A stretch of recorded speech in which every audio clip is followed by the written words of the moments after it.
তুমি কি কখনো অনুভব করেছ তোমার জায়গায় কেউ ধীরে ধীরে বসে পড়ছে আর তুমি চুপচাপ সরে যাচ্ছ? তুমি কি বুঝতে পেরেছ যে হাসিটা একদিন শুধু তোমার জন্য ছিল, আজ সেটা অন্য কারো চোখে ঝিলিক তোলে? তুমি কি টের পেয়েছ তোমার নামটা এখন আর তার ঠোঁটে আগের মতন কাঁপে না, বরং অন্য একটা নাম উচ্চারণ করতে গিয়ে তার গলা ভিজে ওঠে? আজ আমি তোমাকে এমন একটা জায়গায় নিয়ে যাব যেখানে ভালোবাসা থাকে, কিন্তু তুমি থাকো না। তুমি জানো, সবচেয়ে বড় শব্দটা বিদায় না, সবচেয়ে বড় শব্দটা হলো প্রতিস্থাপন। তুমি হারিয়ে যাওয়ার আগেই তোমাকে বদলে দেওয়া হয়। প্রথমে তুমি খেয়াল করো তার অনলাইনে থাকার সময়টা বদলে গেছে। রাতের নীল আলোয় যেখানে তোমাদের কথারা ঘুমাতো, সেখানে এখন অন্য কারো মেসেজ চলে ওঠে। তুমি কিছু বলো না, কারণ তুমি ভাঙতে চাও না সেই মানুষটাকে যাকে তুমি নিজের বুকের ভেতর এত যত্ন রেখে দিয়েছিলে। কিন্তু ধীরে ধীরে তুমি বুঝতে পারো তোমার জায়গায় কেউ একজন তার দিনের গল্প শোনে, তার ছোট ছোট অভিমান মেটায়, তার ক্লান্ত কণ্ঠে সান্ত্বনা দেয়। আর তুমি তুমি শুধু পুরনো চ্যাট স্ক্রোল করো, পুরনো ভয়েস শুনে বুক চেপে ধরো আর ভাবো কোথায় ভুল করেছিলে। তুমি তুমি তো একই ছিলে, তোমার ভালোবাসাও তো কমেনি, তবু কেন তোমার জায়গাটা এত সহজে খালি হয়ে গেল? তুমি কি জানো, প্রিয় মানুষের জীবনে অন্য কেউ এলে সবচেয়ে বেশি ব্যথা হয় এই ভেবে তোমার অনুপস্থিতিতে সে ভালো আছে। তুমি চাইতে সে তোমাকে মিস করুক, তোমার না থাকাটা তার রাতগুলোকে ভেঙে দিক, কিন্তু সে ঠিকই ঘুমিয়ে পড়ে অন্য কারো গুড নাইট শুনে। তখন তোমার ভেতরে একটা শূন্যতা জন্ম নেয়, যেন বুকের মাঝখানটা কেউ আলতো করে তুলে নিয়েছে, আর সেখানে বাতাস ঢুকিয়ে শীষ বাজায়। তুমি বাইরে থেকে শক্ত থাকো, হাসো, মানুষের সামনে স্বাভাবিক থাকার অভিনয় করো, কিন্তু একা হলে ঘরের দরজা বন্ধ করলেই তোমার নিঃশ্বাস কেঁপে ওঠে। তুমি ভাবো তোমার হাত ধরার ভঙ্গিটা এতটাই কি সাধারণ ছিল? তোমার খেয়াল রেখো শব্দটা কি এতটাই ফাঁকা ছিল, নাকি তুমি খুব বেশি ভালোবেসেছিলে? হয়তো তুমি তাকে এতটাই জায়গা দিয়েছিলে যে সে তোমার অনুপস্থিতিতেও স্বাচ্ছন্দ্যে অন্য কাউকে জায়গা দিতে শিখে গেছে।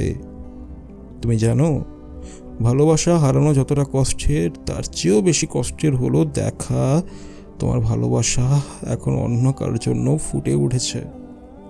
তুমি কখনো চাওনি তাকে আটকাতে, তুমি শুধু চেয়েছিলে সে তোমার পাশে থাকুক।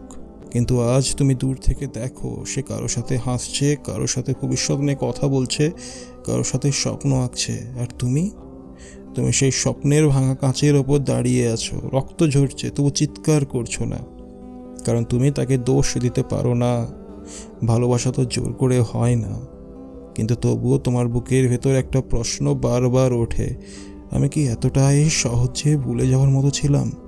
রাত যত গভীর হয় তোমার শূন্যতাও তত ভারী হয়। তুমি জানালার পাশে দাঁড়িয়ে আকাশ দেখো, ভাবো একই আকাশের নিচে সে আছে, কিন্তু তার ভাবনায় তুমি নেই। এটাই কি শেষ, নাকি এটা শুধু শুরু নিজেকে হারিয়ে ফেলার? তুমি কি জানো, সবচেয়ে নিঃশব্দ মৃত্যুটা ঘটে তখনই যখন তুমি বেঁচে থাকো, কিন্তু যার জন্য বাঁচতে চেয়েছিলে সে অন্য কারো হাত ধরে ফেলে। তখন তোমার পৃথিবী ভেঙে পড়ে না, পৃথিবী ঠিকই থাকে, মানুষ ঠিকই হাসে, রাস্তায় ঠিকই আলো জ্বলে, শুধু তোমার ভেতরের আলোটা নিভে যায়। তুমি আয়নায় তাকিয়ে নিজেকে চিনতে পারো না, কারণ তোমার চোখে এখন একটা চিরস্থায়ী প্রশ্ন, আমি কি কম ছিলাম? আর এই প্রশ্নটাই ধীরে ধীরে তোমাকে ভেতর থেকে ফাঁকা করে দেয়। তুমি বুঝতে পারো না কেন তার বদলে যাওয়া এত নিঃশব্দ ছিল। কোনো ঝড় এলো না, কোনো বড় ঝড় হলো না, শুধু ধীরে ধীরে তুমি তার জীবনের প্রান্তে সরে গেলে, যেন তোমাকে কখনো কেন্দ্রেই রাখা হয়নি। তুমি একদিন সাহস করে তার চোখের দিকে তাকালে, দেখলে সেখানে আলো আছে, কিন্তু সেই আলোয় তোমার ছায়া নেই। তুমি হাসার চেষ্টা করলে, সেও হাসলো, কিন্তু তোমাদের হাসির ভেতর একটা অদ্ভুত দূরত্ব জমে উঠল। তুমি বুঝলে যে হাত একদিন তোমার আঙুল শক্ত করে ধরেছিল, আজ সেটা আলগা হয়ে গেছে। তুমি কিছু বলোনি, কারণ তুমি জানো ভালোবাসা ধরে রাখার জন্য কখনো ভিক্ষা চাওয়া যায় না। তবুও রাতে তুমি নিজেকে প্রশ্ন করো, সে কি কখনো তোমাকে সত্যিই ভালোবেসেছিল, নাকি তুমি শুধু তার একাকিত্বের সময়টুকুর জন্য ছিলে? যখন নতুন কেউ আসে তখন পুরনো মানুষগুলো ইতিহাস হয়ে যায়। তুমি সেই ইতিহাস যাকে সে আর খুলে দেখে না। তুমি জানো, তোমার জায়গায় যে এসেছে সে হয়তো তোমার মতোই ভালো, হয়তো তার হাসি আরও উজ্জ্বল, হয়তো তার কোথায় আরও রং আছে। আর এই হয়তো শব্দটাই তোমার বুকের ভেতর কাঁটার মতো বিঁধে থাকে। তুমি নিজেকে বদলাতে চাও, ভাবো যদি একটু কম রাগ করতাম, যদি একটু বেশি সময় দিতাম, যদি আরও একটু সুন্দর হতাম। কিন্তু তারপর হঠাৎ থেমে যাও, কারণ ভালোবাসাকে সত্যিই তুলনা চাই। তবুও তুমি তুলনা করো। তার নতুন হাসির সাথে তোমার পুরনো কান্না মেলাও, তার নতুন ছবির পাশে তোমার স্মৃতিগুলো বসাও, আর প্রতিবারই তুমি নিজেকেই হেরে যেতে দেখো। সবচেয়ে কষ্টের মুহূর্তটা যেন কখন আসে, যখন সে তোমাকে বলে তুমি খুব ভালো, কিন্তু এই কিন্তু শব্দটা তোমার পুরো পৃথিবী ভেঙে দেয়। তুমি জানো, এই কিন্তুর পরেই আসে অন্য কারো নাম, অন্য কারো উপস্থিতি, অন্য কারো অগ্রাধিকার। তুমি চুপ করে থাকো কারণ তুমি তার সুখ চাও, কিন্তু তোমার ভেতরে তখন একটা শিশুর মতো মন চিৎকার করে বলে আমার জায়গাটা ফিরিয়ে দাও। তুমি কাউকে বোঝাতে পারো না এই শূন্যতার ওজন কতটা ভারী। মানুষ ভাবে সময় সব ঠিক করে দেয়, কিন্তু সময় কি সত্যিই ভুলিয়ে দেয় কারো চোখে নিজের হারিয়ে যাওয়া পরিচয়? তুমি হাঁটতে হাঁটতে হঠাৎ থেমে যাও, কোনো গান বাজে, কোনো গন্ধ ভেসে আসে, কোনো জায়গা মনে পড়ে, আর তুমি বুঝতে পারো তুমি এখনও সেখানে আটকে আছো। সে এগিয়ে গেছে, তুমি এখনও একই জায়গায় দাঁড়িয়ে। তুমি জানো, প্রিয় মানুষের জীবনে অন্য কেউ এলে তোমার ভেতরে একটা যুদ্ধ শুরু হয়।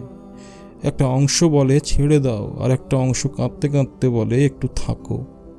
এই দুটো টানের মাঝে তুমি ধীরে ধীরে ভেঙে পড়ো।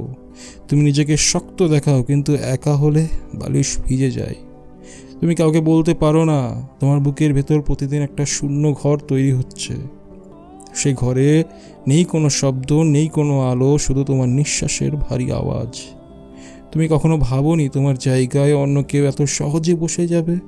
তুমি ভেবেছিলে তোমাদের গল্পটা আলাদা, কিন্তু পৃথিবীতে আলাদা কিছুই থাকে না। সব কিছুই বদলে যায়, শুধু বদলাই না তোমার ভেতরে সেই অপেক্ষা, যেটা এখনো ভাবে হয়তো একদিন সে ফিরে তাকাবে। আর তুমি জানো, এই অপেক্ষাটাই তোমাকে প্রতিদিন একটু একটু করে শেষ করে দিচ্ছে। তুমি কখনো কখনো নিজেকে বোঝাও সব ঠিক আছে, এটাই জীবন, এটাই নিয়ম, কিন্তু হৃদয়ে কি কোনো নিয়ম মানে? তুমি যখন শুনতে পাও সে এখন কারোর সাথে প্রতিদিন কথা বলে, কারোর সাথে নিজের ভয় শেয়ার করে, কারোর সাথে ভবিষ্যতের পরিকল্পনা করে, তখন তোমার বুকের ভেতরটা হালকা নয়, অদ্ভুত ভারী হয়ে যায়। তুমি ভাবো এই জায়গাগুলো তো একদিন শুধু তোমার ছিল। তার ভয় পেলে তুমি হাত ধরতে, সে কাঁদলে তুমি চুপচাপ পাশে থাকতে, সে স্বপ্ন দেখলে তুমি চোখ বন্ধ করে বিশ্বাস করতে।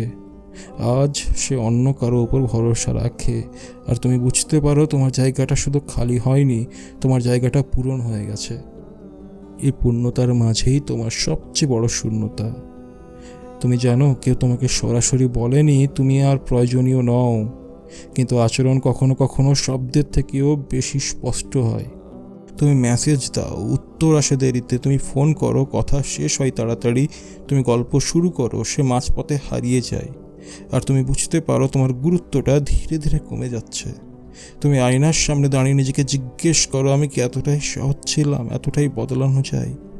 তুমি জানো, প্রিয় মানুষের জীবনে অন্য কেউ এলে তোমার আত্মবিশ্বাসটাই প্রথমে ভেঙে যায়। তুমি নিজেকে ছোট করতে শুরু করো, নিজের হাসি, নিজের কথা, নিজের স্বপ্ন সব কিছু তুচ্ছ মনে হয়। তুমি ভাবো হয়তো আমি যথেষ্ট ছিলাম না, হয়তো আমি তাকে পুরোটা দিতে পারিনি। কিন্তু ভালোবাসা কি কখনো যথেষ্ট দিয়ে মাপা যায়? তবুও তুমি নিজেকে দোষ দাও। রাতের অন্ধকারে তুমি তার প্রোফাইল দেখো, নতুন ছবি, নতুন হাসি, নতুন চোখের ঝিলিক। তুমি বুঝতে পারো সেই ঝিলিকটা একদিন তোমার জন্য ছিল, এখন সেটা অন্য কারোর জন্য। তোমার বুকের ভেতর তখন একটা চাপা কান্না জমে ওঠে। তুমি কাঁদতে চাও না কারণ তুমি দুর্বল হতে চাও না, কিন্তু চোখের পানি তো শক্তির হিসেব মানে না। তুমি জানো, সবচেয়ে কষ্টের মুহূর্তটা হলো যখন সে তোমাকে বলে তুমি আমার জন্য খুব স্পেশাল থাকবে। এই থাকবে শব্দটা তোমাকে বর্তমান থেকে সরিয়ে অতীতে ঠেলে দেয়। তুমি বুঝতে পারো তুমি এখন স্মৃতি, বর্তমান নও। তুমি এক সময় তার সকাল ছিলে, আজ তুমি তার অতীতের একটা অধ্যায়। তুমি কি জানো অতীত হয়ে যাওয়ার কষ্টটা কেমন? যখন তোমার নামটা তার জীবনের গল্পে শুধু একবার আসে, তারপর আর কোনো জায়গা পায় না। তুমি নিজেকে বোঝাও সে সুখী থাকুক, সে হাসুক, কিন্তু ভেতরে ভেতরে তুমি ভেঙে পড়ো। কারণ তুমি তাকে হারাওনি, শুধু তুমি হারিয়েছো সেই মানুষটাকে যে তোমাকে প্রয়োজন বলতো। আজ তুমি অপ্রয়োজনীয় হয়ে গেছো। এই অনুভূতিটা মানুষকে চুপচাপ মেরে ফেলে। তুমি বাইরে থেকে বেঁচে থাকো, ভেতরে ভেতরে নিঃশেষ হয়ে যাও। তুমি জানো, প্রিয় মানুষের জীবনে অন্য কেউ এলে সবচেয়ে ভয়ঙ্কর ব্যাপারটা হলো তুমি আর তার কাছে প্রথম নও। তুমি বিকল্প হয়ে যাও, তার জীবনের প্রাধান্য তালিকায় তুমি নিচে নেমে যাও। আর তুমি চুপচাপ মেনে নাও, কারণ ভালোবাসা কখনো জোর করে রাখা যায় না। কিন্তু তবুও রাতের গভীরে সব আলো নিভে গেলে, তুমি একা হয়ে গেলে, তোমার বুকের ভেতর একটা প্রশ্ন ঘুরতেই থাকে, আমি কি এত সহজেই বদলে যাওয়ার মতো ছিলাম? এই প্রশ্নের কোনো উত্তর নেই, শুধু আছে এক গভীর নিঃশব্দ অসহনীয় শূন্যতা।